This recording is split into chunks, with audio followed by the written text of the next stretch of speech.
Yeah, I don't know how to do the telephone. Now you're upside down. No. Yes. I try to put it in a way that it will stand straight. Oh, okay. Okay. Yes. Good. Okay. Very nice. So thank you very much, Michael, to be with us here in this live of the Seminar of Cultura e Realidade Contemporânea da Escola da Cidade.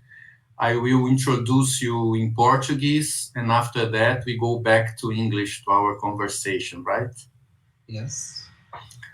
Muito bem, então nós estamos hoje aqui com o Michael Wesely. É uma grande felicidade, né, de que ele tenha aceitado participar dessa conversa na live da Escola da Cidade.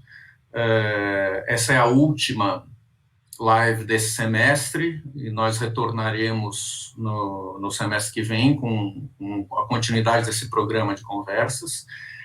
Essa live, na sua versão do YouTube, depois ela vai ganhar legendas em português que serão feitas pela Escola da Cidade para que essa conversa possa ser melhor compreendida por todos. Então, o Michael, ele é um dos grandes artistas contemporâneos, ele é alemão, fotógrafo, tem uma presença muito grande no cenário brasileiro por várias razões. Ele é casado com uma artista brasileira, Lina Kim, e eles fizeram juntos o projeto Arquivo Brasília, que foi uma pesquisa monumental, resultou num livro muito importante de documentação da construção e da história de Brasília. O Michael tem muitos trabalhos importantes, ele é conhecido pelo seu trabalho com fotos em longa exposição, conversaremos sobre isso, sobretudo o projeto que ele fez de fotografar a construção da Potsdamer Platz e da Leipziger Platz, ficou muito conhecido aqui desde que foi mostrado numa Bienal de São Paulo. O Michael teve exposições solo em museus como o MoMA de Nova York e vários do mundo, e recentemente fez projetos na Fundação Mies van der Rohe, fotografou em processo de longa exposição a Mies House, uma casa feita pelo Mies em Berlim, um dos trabalhos mais recentes dele, também a reforma da Neue National Gallery do Mies também em Berlim. O Michael também fotografou a construção do prédio do IMS na Avenida Paulista, aqui em São Paulo, fotografou a reconstrução da Pinacoteca do MASP, recente, e fez fotos de grande formato de manifestações no momento do impeachment de Dilma Rousseff, né? Fez fotos tanto de manifestações a favor do impeachment quanto contra o impeachment. Uma delas é a que está atrás dele nesse momento ali no estúdio dele, no estúdio em Berlim, de onde o Michael fala conosco. Então, agora eu volto ao inglês. So, back again to the English. You understand Portuguese unless you are not able to speak in Portuguese every time. So, thank you again to be here with us. It will be a pleasure to talk. We are talking, the title of this conversation is Nevoeiros, ontem e hoje, so mist or fog, yesterday and today. It's because of this issue of mist or blur is something that connects us, and we share this same interest. In fact, I was hardly influenced by you because knowing your photos and long exposure, it was very important to me to understand this blurred perception of the world nowadays. So this is the start of our dialogue. After that, we could also talk about Brasilia and many other things. So I would like to start our conversation asking you about your process of photographing. Many people has this curiosity to know how you do it, technically speaking. Your pinhole camera, what's the mystery? What's your secret to do 3 years long photographies, for example? Yeah. Hello, everybody. I'm happy to be connected to you all in Brazil, and I just say some words for this nice introduction to Guilherme and from the Escola da Cidade. I'm very happy to be in this conference with you all. And I'm also well prepared. I shaved. I had a makeup artist and I had feijoada before we started here. So it can be a long evening. I'm well prepared for this talk. Where I started is already so long ago that is for some people surprising to hear about analog times and the conditions of photography in the 80s, because this is not well known nowadays. It's almost forgotten since photography is now everybody's game and everybody's interest. That was not like this in the 80s and in the 70s where I started photography. And so the situation in a way is not so much different than when I started. There was because even nowadays with Instagram, with these smartphones that reach at such a high quality in perfection, technical perfection, I was already questioning this technical perfection. I was learning all about the big names of photography, and I was just thinking, where is my place and what could be my interest in photography? Because as a student of photography, I learned how to do all these pictures. So I could do the same thing what Gursky and Struth and the Bechers were all doing from a technical aspect, and I was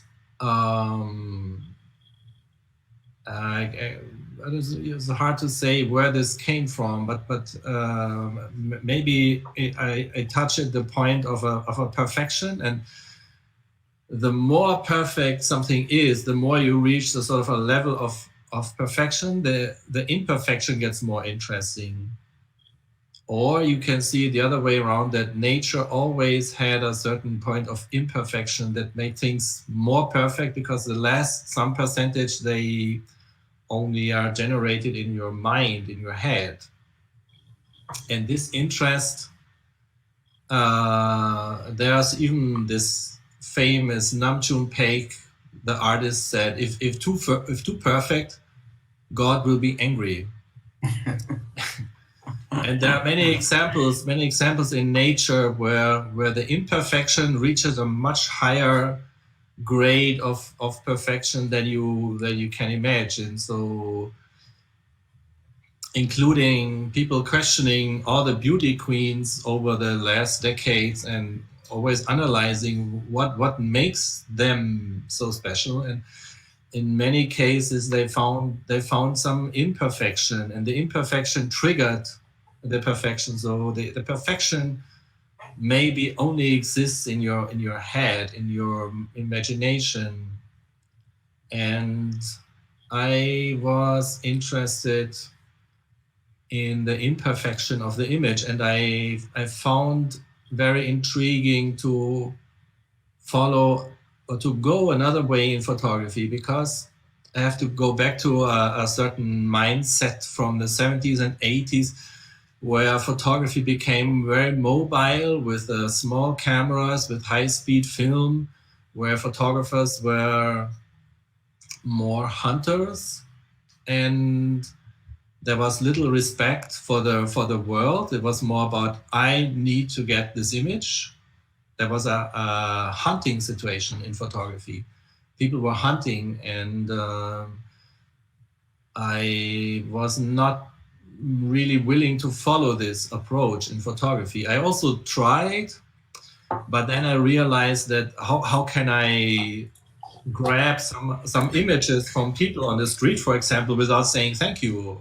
And this situation was a problem for me. And so I found, because I was already working with pinhole cameras, I thought about using longer exposure times to also avoid the perfect moment, which was also not my interest. Because the other most important thing in photography was called the truth in photography. Photography should be something about the truth and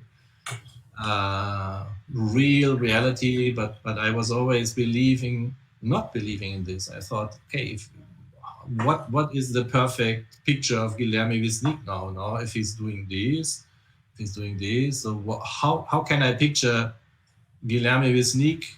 And then you end up that you have to decide it. You as a photographer, you're looking at 500 pictures of Guilherme, and then you have to decide, oh no, this picture, this is really Guilherme. So then I said, no, yeah, okay, I can decide this, but I still have to decide it. So this, from impossibility, I inverted in a way the system and said, okay, I will use longer time. I will turn this grabbing for moments into a ceremony. So this is where my investigation in long exposure time started. And when I also, in a connection also with interest in conceptual photography or in the concept art, I was interested in, and it was not really easy in the beginning to face the consequences that the pictures are in a way deconstructing. Their time is constructing and deconstructing at the same time. So there's mixing forces that want to damage the picture, and there are other forces that want to stabilize one or the other situation. This is very nice to know, because it's good to explain to everybody, because mostly in general we know your large works about huge urban transformations like Berlin in the 90s, for example. But what you are telling now to us, that this process started with portraits, right? 5 minutes portraits of people. So this is very important in explaining this process. And it's also very interesting that I started with these 5-minute portraits in 1988. This is really a long time ago. And because I was thinking that 5 minutes is a time that I can request from people. I can say, okay, would you sit for me for 5 minutes? And I never heard anyone saying, oh, that's too long. So in the 80s, 5 minutes were okay to be for a portrait, to give to me.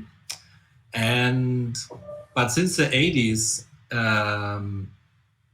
everything around us started to shrink, to accelerate.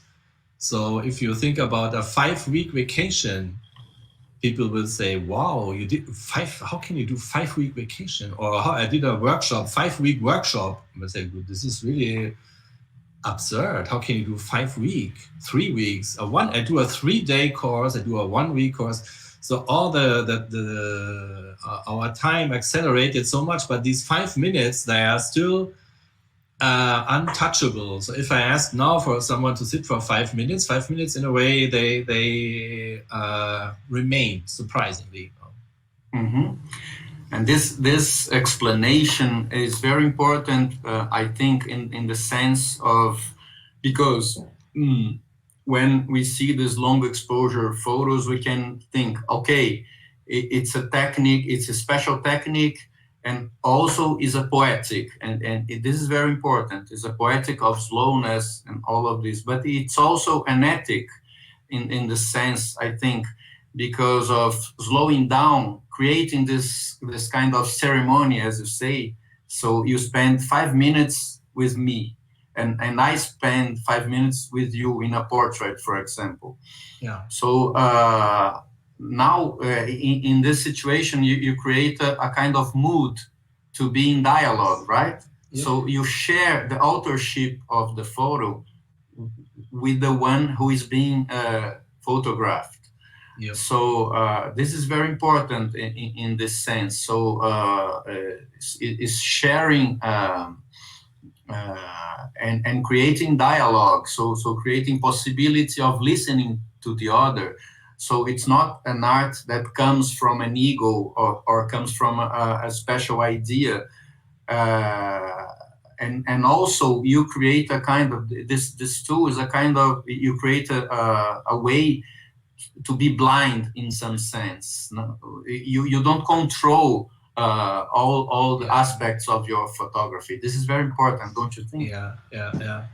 You will maybe, I think it's on my website, in 1988 I did a portrait of Emilio Vedova, and he was sitting in front of an open window, and over this time he moved his head, and so his head shrunk to this size.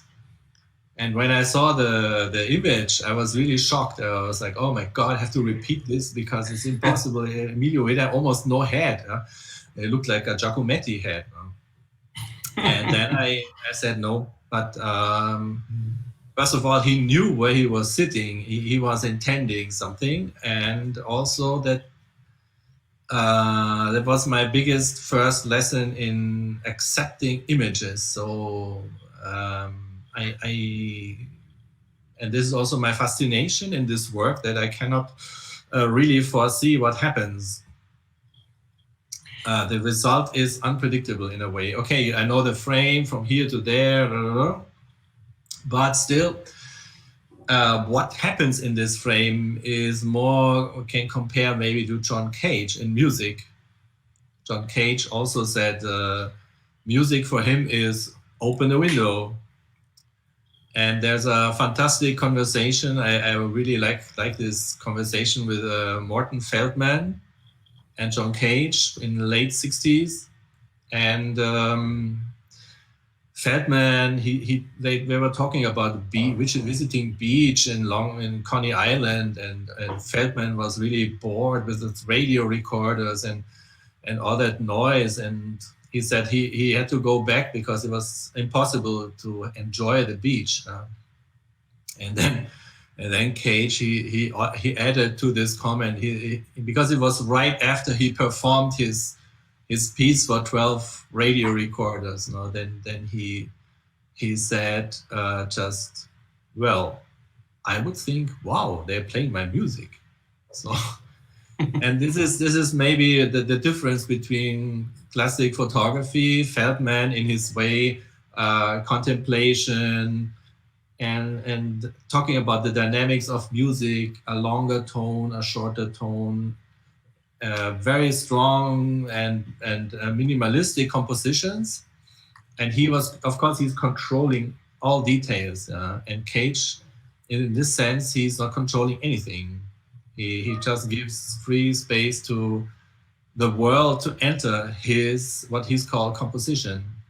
Mm-hmm. And in a way, I'm not that far from it. I did not know much about John Cage when I started with this long exposure experience. But the more you do this work, you also, like everybody else, you try to find relatives or similar attitudes, or you find someone that you could call a family or something like this. Yeah. So this is I can say this open process of doing art is completely opposite to the way of creating the decisive moment in photography or believing in the truth, right? Yeah. So it's the opposite. In this sense, you are in the opposite side of the German tradition based on Düsseldorf, on the Beches, on all of this photography that are based on sharpness. So when you go to this blur, but at the same time, when we see, for example, when we see your photos of 3 years photo, 2 years picture, we think about this relationship that you establish between photography and cinema, because it deals with time, right? But in the picture, in the photography, the narrative is broken. So we don't know what was first, what was before. So this is completely mixed. What's the role of this broken narrative in your process? it's definitely is I like the poetry of this long exposure times, because you I don't know, you don't have to, but if you find time to do I call it visual archaeology. That's why it's also important to have big prints. And if you have a chance to go to EMS, I recommend you to go very close and look into the picture. You will see the one picture shows I think it's a chocolate coffee bar on the right side of EMS. It shows the cafe half open and half closed, because for a certain time of this exposure it was open, it's closed.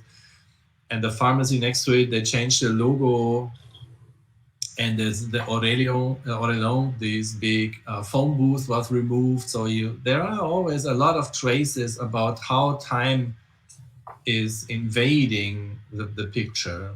And I thought this is very, I was more happy in this giving you only some puzzle pieces, so that you get maybe also a lot of information from the title. My works have on the left down side, they have always the title written in the picture, so you can get information about the time frame and the subject. And this is almost like a puzzle. I give you some pieces of a bigger puzzle, and you can enjoy each piece of the puzzle, but maybe you will never be able to put it together. This is where the perfection, where I'm basically destroying the perfection. I can take a picture of the ready built EMS, okay, but I always thought to myself, yeah, I can do it, but then what? I mean, okay, I fulfill the expectation of someone who wants to see how the EMS looks. And for me, this fulfilling aspect of photography was always there, but maybe because I was already in the 80s and 90s, I was already having so much photo books and information about photography, which for many people came much later with internet, because not many people had the same amount of books available or were interested in books in those days. So maybe I was in this sense advanced, that I had a huge photography background. And so I thought, what can photography, what else can it be? Can it have some more poetry?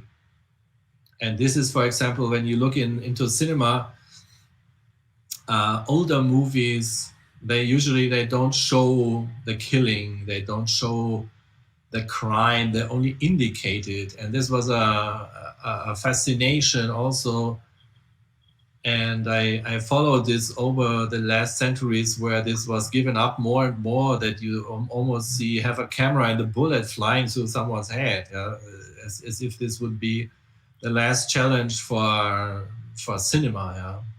Mm-hmm. What we see in drone pictures, where the camera is in the head of the rocket that goes into the bunker or destroys whatever. And so there's a wish in this world to reveal everything.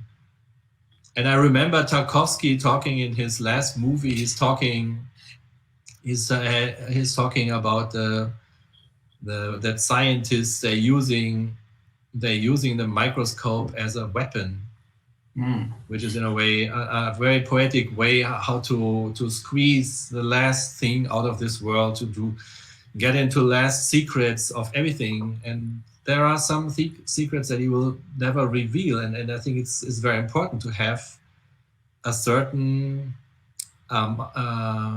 space for secrets and for things that are not revealed. And so I'm also enjoying very much long exposure times of private situations. I was invited in Berlin to an exhibition called No Photos on the Dance Floor in Berlin. It was about the club culture in Berlin. You will find on my website. And they invited me to photograph in a club. And maybe in Brazil it's the same, but in Germany, in Berlin especially, you have this rule that what happens in the club stays in the club. So there are no photos. There is an intimate situation that will not be carried to the outside world. And that's why there is no photography. And over the years, of course, people broke this through the fact that they worked there for a long time and that all the guests were familiar to them. And that there was this, what I was questioning in the 70s and 80s about grabbing for moments, and people started to trust these photographers. So they said, it's okay, he will protect us in a way. And of course, over the years, these pictures also ended up in this exhibition in Berlin. So there is a big voyeurism going to this exhibition. No Photos on the Dance Floor was a big exhibition about the club scene in Berlin, and people in a way fulfilled or were fulfilled to have this voyeurism satisfied. And for me, it was, you can imagine that my picture only shows, it indicates that there were people, but you don't see the people with their emotions. You see something different. And this is my interest, that the photography is protecting this privacy. Long exposure is more protecting than revealing. Yeah, because of the human presence in the photographies are blurred, right? So we don't see exactly. So it's a kind of protection. It's correct. And when I saw for the first time your long exposure photos, of course, I thought about this idea of including time in photography, and I also thought about trying to erase sharpness with blurring. But I didn't realize for the first time the idea that it's very important in your work to searching the imperfection of the world. And this is an important key to understand. I would like to ask you more on this direction, because of these missing parts. Every time there are missing things in your photographies, and sometimes it's because of the time, and sometimes it's because of the aperture of the camera. So maybe you can tell us a bit about this American landscapes, for example, or Ostdeutschland, this other possibility of blurring perception through aperture. Yeah, this on first view, it hasn't. These works are visually so different from the long exposures. They have nothing to do with it. But on the second view, it is in a way about the similar idea that the landscape is collected. In this case, it's really a pinhole camera, but has no hole, has a long slit where the light is invading the slit, and so all the colors and basically the colors, and then these little differences in the how the landscape is separating fields or stone field, forests in the background. So there are little differences in the landscape, but all objects are removed through this fact that the light is collected from left to right, is collected, only organized by the slit into horizontal color fields. And this is a similar way that the picture reveals, in a way, the landscape, but not the objects. And so you have a landscape, but you don't have the stone, the tree, the water. You have only colors that you identify with landscape and light situations. And this was also for me a reaction on the big picture of what photography already pictured so much, that I thought, okay, I can give a Zabriskie Point picture where all the large format photographers go. Every day you find on Zabriskie Point, you find 5-10 people with tripod and large format camera photographing this fantastic landscape in Death Valley. And then I thought, okay, how they will all look pretty much similar. How can I add something to it? And I was already in the 90s. I was already recalling what I call the picture mountain or the archive of the world in terms of picture history. So there are already well-known photographs of Zabriskie Point that are enough strong, and even now with internet it's even more obvious. You can just type Zabriskie Point images, you get 5,000 pictures of Zabriskie Point. So I thought I could evoke or provoke the imagination of Zabriskie Point only through colors. And the same about East German landscapes. And in this sense, I used pinhole cameras, and not for the long exposures, but for this project, I investigated the possibilities of the aperture. That's all the long exposure, the aperture, and how the camera works were my questions to photography in the end of the 80s and beginning of the 90s, to really stir up the small ABC of photography, and thinking, okay, I learned enough about photography. Can I gain more, or can I, with all my knowledge in photography, can I maybe squeeze, or I shake photography until it gives me something more? Yeah, so I was not done with photography. I thought, I can dig for something. Yeah, it's important to say that you went first to the photography school, right? Before of the art school. So you came from a technical background. And Yeah. I think it's very important in your work. You had first the sense of techniques, and you could, after that, create another poetic, another poetry based on these techniques. And you are every time tricking the technique. And this is very important in my opinion.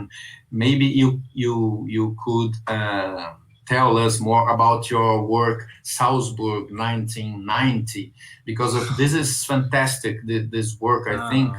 And really went deep into my history, Guilherme. Yeah. Oh yeah, of course. But it's by the way, it's all in the website. The website has a timeline. You can go through all the years I did work, and the Salzburg work is done. I did in 1990, and it was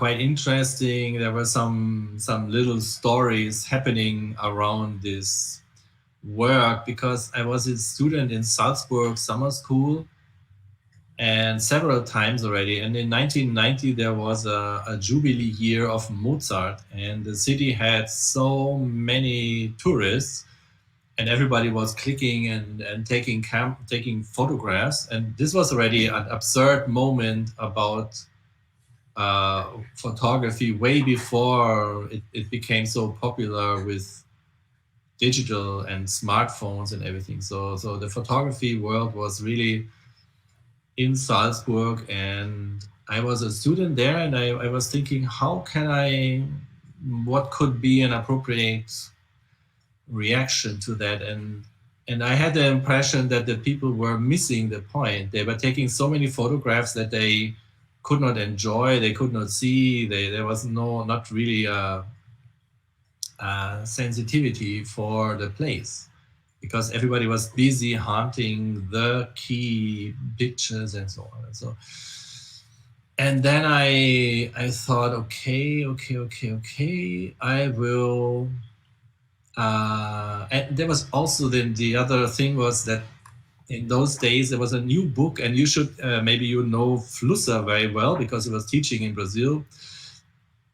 Guilherme Flusser, the important theorist of photography and arts in general. Yes, and he also wrote a book about the philosophy of photography, and the book starts in a way that he is in a very polemic way, that he's saying that we are all idiots, that we are following the machine. And it's quite provocative. And then I had also had this in my mind, and then through all my knowledge about pinhole cameras and photography, I built wooden boxes like 20 by 30 centimeters, no, actually 20 by 20, and I equipped these pinhole cameras that I put the film on the side walls. I did not put on the back, on the opposite from the lens. I put on the four side walls, and photographed the important spots in Salzburg. So if you can transform this now in a bit abstract way, that means the back side where usually the picture is taken was black. Yes. And the light sensitive material was only on the four side walls. So the environment. Yeah. So my cameras could only photograph around it, but not the thing. So the missing point was the picture. So, and this was a light sensitive canvas. So not sheet film or anything, it was a light sensitive canvas, in those days, something common. And then after the exposure, I developed the film and glued it back into the boxes. So the boxes, they have something similar to these anamorphotic paintings from the Dutch, what you find in 17th century. Some museums have it. If you type anamorphosis painting, you find these boxes. So they had fun experimenting with point of view and images on not even surfaces and things like this. So I had, in the end, I had 12 boxes of 12 hotspots of Salzburg, which were only defined Salzburg by the surrounding, so not by the thing. It's fantastic. So if Flusser was saying that we are dummies following the machine, you were tricking the machine, so creating another possibility of how to use the machine for other perspectives, right? Yeah. And it happened just in 91 that I was on the way to Spain, and I was in contact with Flusser. Oh. And Flusser, he also mentioned my work to Andreas Müller-Pohle. He wrote that this guy could be interesting, but Müller-Pohle did not follow up. But anyway, I talked to Flusser to see him in Avignon, because in those days he was living in Avignon, and I wanted to show him this work because of his writing. And we met, and this unfortunately was one of the bigger disappointments of my life, because I realized that theorists are theorists.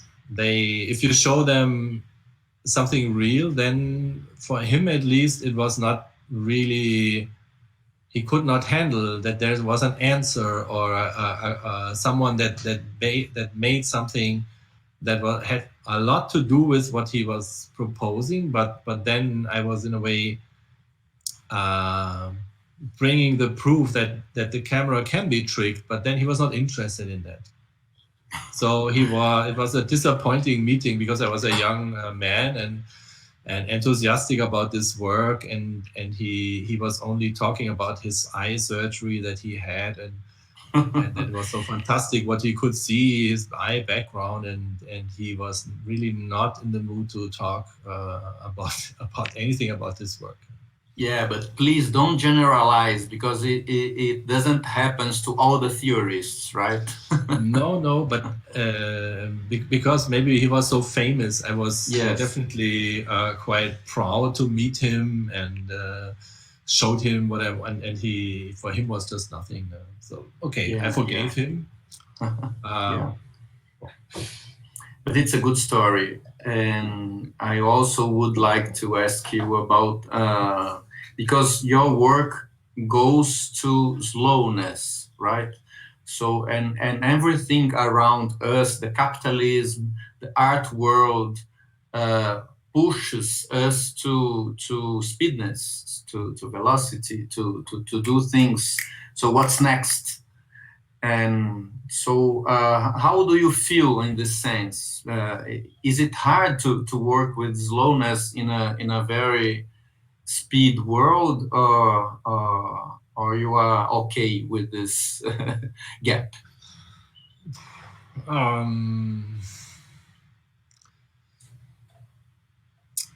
The art world is definitely split up in several groups or interests, and there are, talking about Hans Ulrich Obrist, when you talk to him, he will always ask you, is it urgent or is it about work?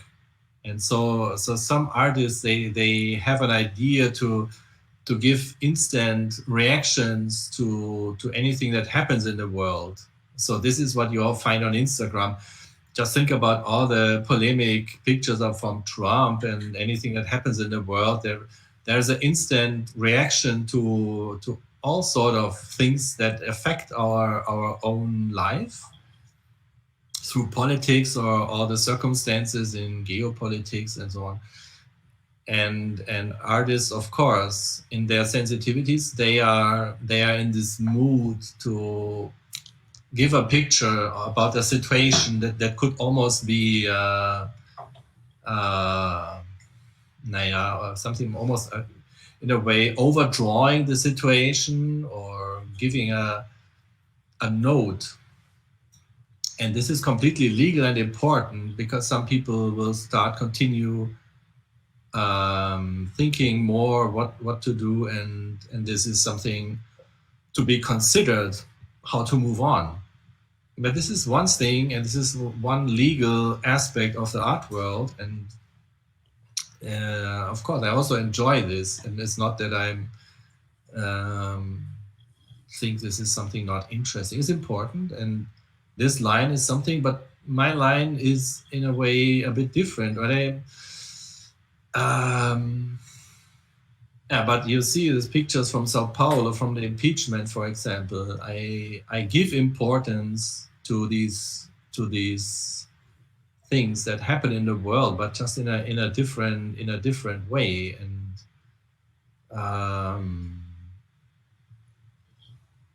yeah, so let's talk a bit about your relationship with Brazil. Can you tell us about this? So you came to the biennial. You were surprised with Brasilia. How it started? Yes, it started that I was invited to the 2002, the 25th biennial, and the curator Alphonse Hook, he brought me in 2001 to Brazil, and I was really I did not know much before that time about Brazilian architecture, but I started. I always had an interest in architecture, and so I followed the German constructions, or even my whole perception is also based a lot on room and space, and so I always had an eye on architecture. And then I found a very, very interesting situation in Brazil that is, how I can say this, I would say modernism Brazil is the perfect place for modernism. And the more I was going to Brazil, the more I understood that this is a mixture about architects, about general approach to the world, about climate, about relation with water. There are many human conditions involved in this, and I came from a very opposite basic condition. So, for example, the Germans have a very different approach to water, because water is something you have to pay a lot for heating it. You have a winter where the water, it rains, and this pond or this whatever water on the sidewalk stays there for 2 weeks, because it's not warm enough to go away. So water is, in this sense, creates certain emotional qualities come with it. For example, also in Cuba, the Cubans, they created a very strange relationship to water through the fact that their wall is made from water.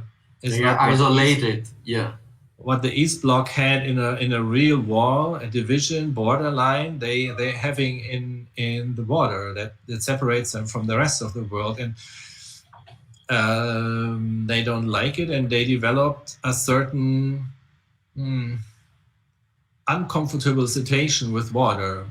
It's not that they don't like swimming, but there is a sublime level that you cannot win or you cannot be happy. This is a very interesting aspect. I heard this from Cubans. It's not my own invention. So in Brazil, I had this fantastic experience many times that it rains cats and dogs, everything's underwater, and 2 hours later you don't know when it rained the last time.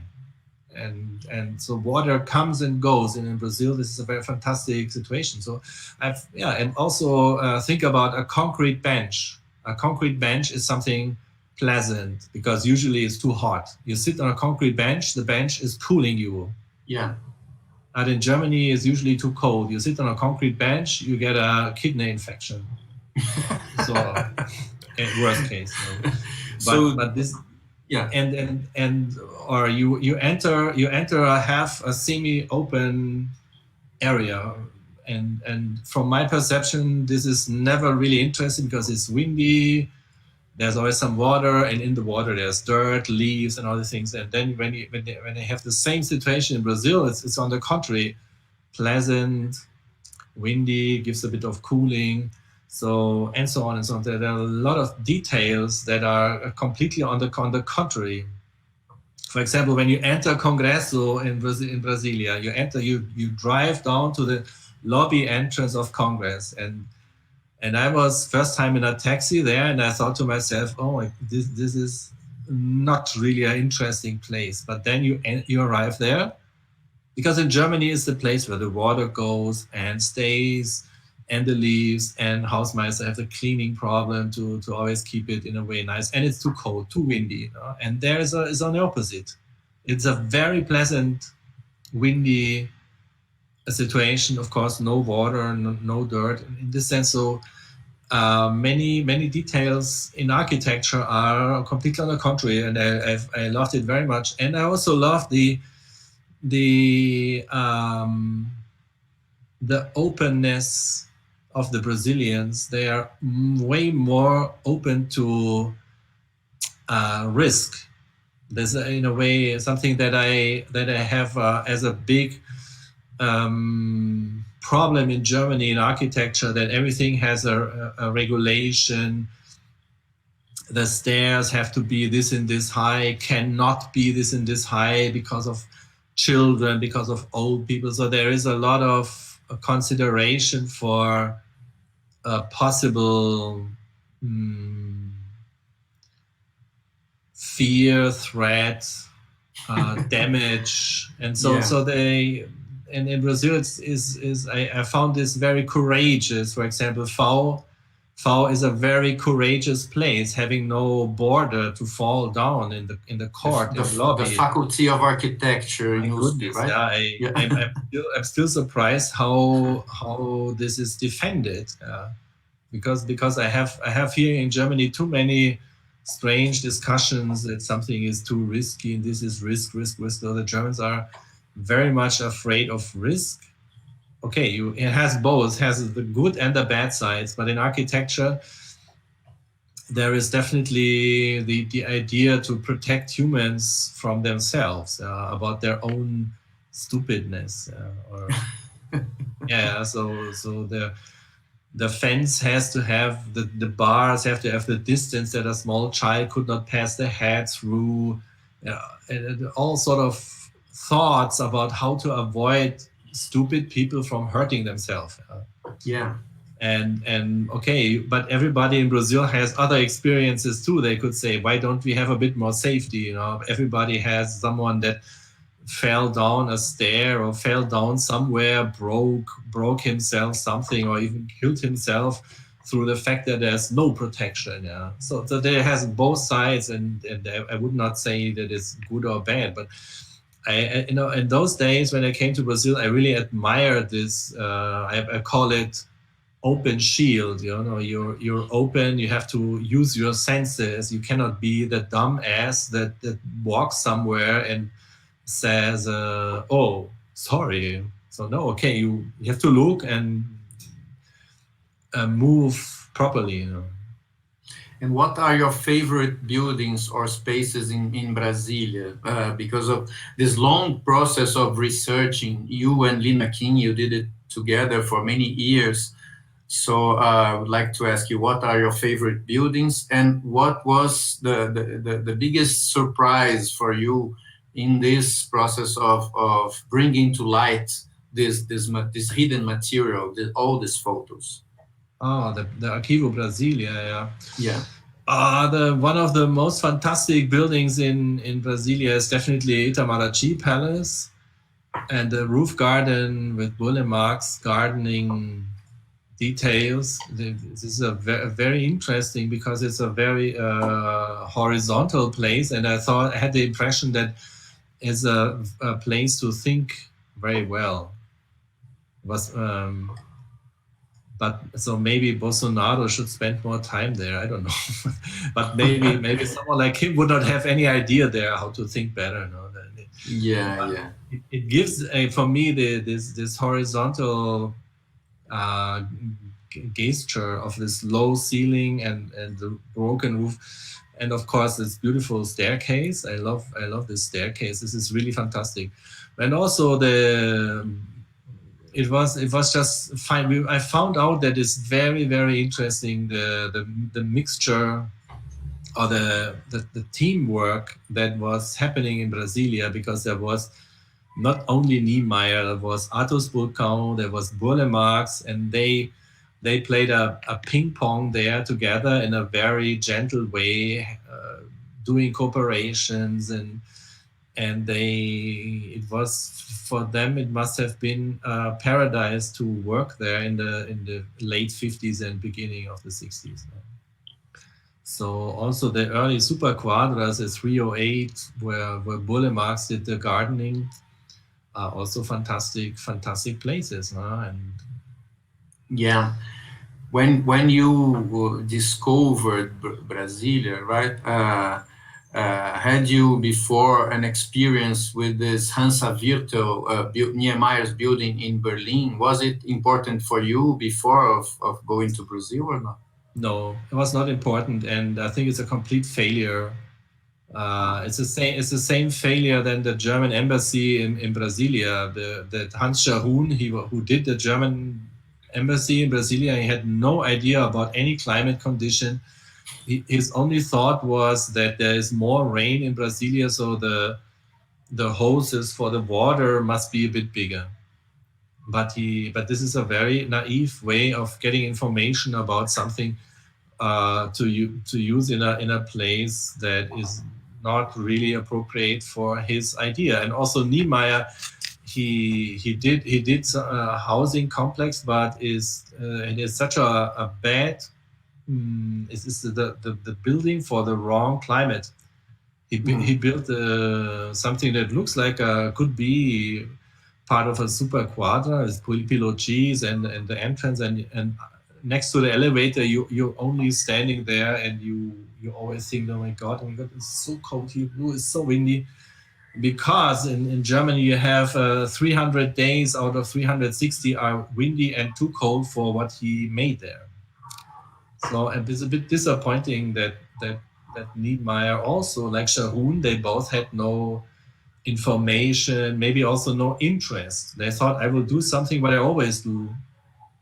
And this was a bit of course, a disillusioning moment. But anyway, that's also, I don't know if they learned anything from it, but they said, okay, I did my part, and that was it. Yeah, okay. Good to know. It's important to know this. So now we have almost 5 minutes to the end. So I will start to say to you that we are very happy to receive you in this conversation, and maybe to do the last question for you. And for that, I would go back to our nevoeiro, or to our mist. So do you agree that we are now living inside of a big mist in the world, including the coronavirus and all this situation of quarantine? What's your perception? I remember, Guilherme, we were in a way preparing for this talk in the last week. So we had 3 or 4 conversations, and at a certain point, I was thinking about this nevoeiro, and I thought, well, maybe another word for nevoeiro is utopia. So generations always had different nevoeiros, but then overlapping with your own personal nevoeiro. So when you're a teenager growing up, you try to understand the adult world. So the adult world is a big nevoeiro for everybody. How to conquer, how to move in and find some key points or visions or perspectives to navigate through this nevoeiro. And this is based on your parents, what they gave you as tools to navigate through this. So everybody's personal nevoeiro creates also a society nevoeiro, and they are quite complex. I would call this utopia. So when you think about the one of the early James Bond movies where he was working on an island and that did some nuclear material. There was radioactivity on the island, and he was going from one shower to the other shower, and always the radioactivity was going down. Yeah, so people had this idea that you can shower away radioactivity. Yeah. So there was in a way also a very small, but in a way it took us decades to make people understand that you not just can. It took until Chernobyl basically. Yeah. For people to understand, you cannot really wash away radioactivity. Of course, there are always people better informed, and a certain level of people that we are living with were better informed. So they had their nevoeiros somewhere else. So it's an interesting aspect that nevoeiros will always exist. And I think it's important to think about you driving with your car in a nevoeiro. You better drive slow. Move slow, make slow moves that have a baseline or a security, and that definitely helps. So, and this is a bit what we are not experiencing at the moment. It's very frustrating when you think about that Trump is accelerating politics through Twitter. This is the complete opposite. And unfortunately, he's forcing the world. This is the game between action and reaction. He's causing an action, and then the rest of the politics on this planet, they believe that they have to fire back or talk back on the same day. And this turns into a game of stupidity. And instead of saying, okay, we have to meet our experts, we have a meeting, and then we will answer. But the world is so impatient that everybody thinks, okay, wow, now they also have to say something or act something. But it needs also time to shape opinions. So I think the slowness, it will always be important. And when you think what the computers can do, I mean, that does not really mean that you can understand in the same speed that the computer is proposing something to you. With all this artificial intelligence, and okay, we can speed up certain things, but in a way, it also needs some awareness.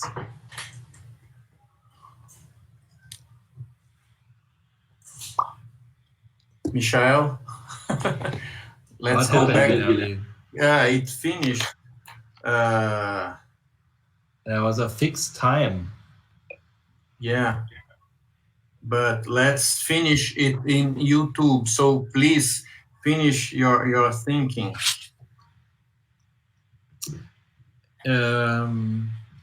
Where did we stop? It was about speed and I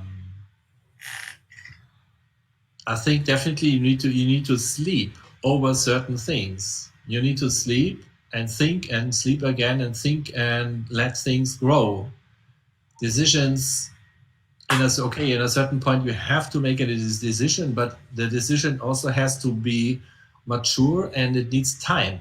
And at the moment is I have the impression that all political decisions are based on not well thought, not well elaborated decisions, and the consequences are enormous because in the speed that we're all progressing, commerce is progressing in an unbelievable way, and every decision from the government has an impact where people, I think sometimes there's very little consciousness how to move on and what to really do.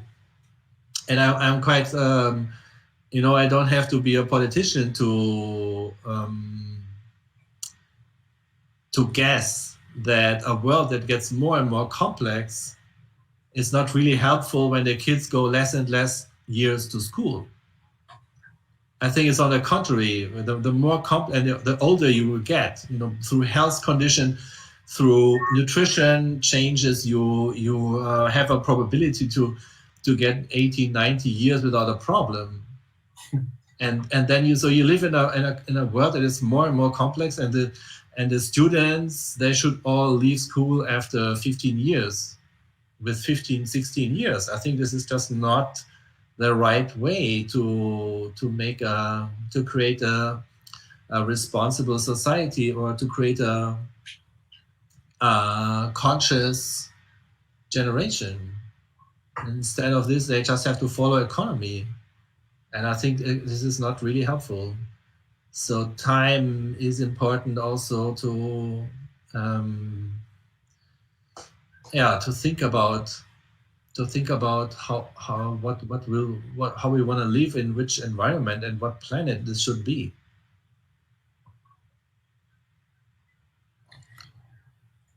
That's it. So time. Michel, thank you very much for your time.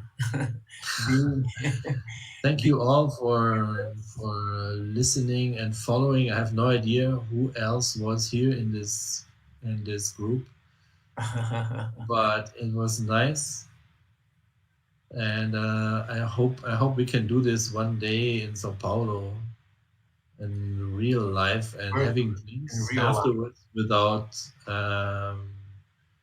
being scared of any sort of infection or something like that. Exactly. I hope to. So thank you very much. Be safe, and you too, Guilherme. Hope to see you soon, right? Yes. Greetings, everyone. Yeah. Bye. Ciao. Thank you very much. You're welcome. Ciao, Guilherme. Ciao.